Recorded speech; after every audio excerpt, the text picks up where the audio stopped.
mpulira nti enkola esembedde. Atugamba nga bwe kyali mu Sodoma ne Gomora bwe kigenda okubeera ng'omwana w'omuntu akomyewo agenda kwokya. Era atugamba tujjukire ebiro bya Lutti, tujjukire muka Lutti obutatunula mabega.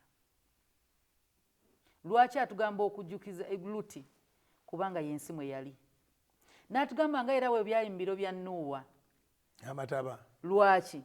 Nti ebiro bya Nuuwa waaliwo okulabulwa ekyombo ky'ennaku zino ekiriwo eky'okudduka obusungu bwa Mukama kiyitibwa Yesu Kristo. Teri kyombo kigenda zimbibwa abantu okuyingiramu okuggyako ekiyitibwa Yesu Kristo. Kati okulabula weekuli Katonda asindise bannuwa be basumba, be babulizi b'enjiri abayita mu nnyimba. Enjiri ebulirwa mu buli foomu, oba mu ngero oba mu poetry oba mu ki. Enjiri eri mu kubuulirwa mu buli foomu. Omuntu agamba nze saagala bayimbi, waliwo kye bayita poetry kyeki ebitontome. Oli nagira mu kitontome, oli nagamba oyo musically sirambuwa, ne wabawo ba rappers.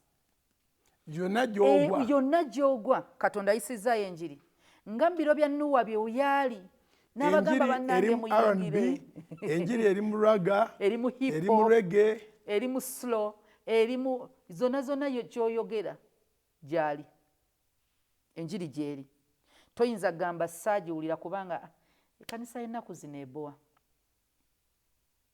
Tewanditutte bintu bya mwana ng'ebyokulya n'okunywa.